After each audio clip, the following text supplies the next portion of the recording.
আজকে ভগবানের সেবা হয়েছে, ভগবানের সেবা হয়ে গেছে। এই যে শুক্তো, ডাল, পটল ভাজা, আলু ভাজা, এদিকে ফল, অন্ন, যে দই। আমার গোপাল সোনা গ্রহণ করেছে, করে বসে আছে।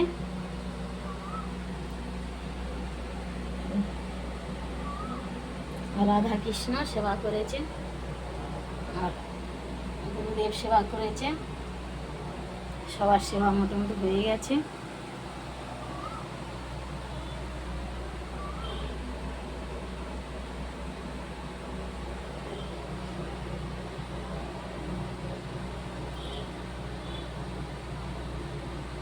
আমি প্রত্যেক দিন নিত্য সেবা এইভাবেই দিই।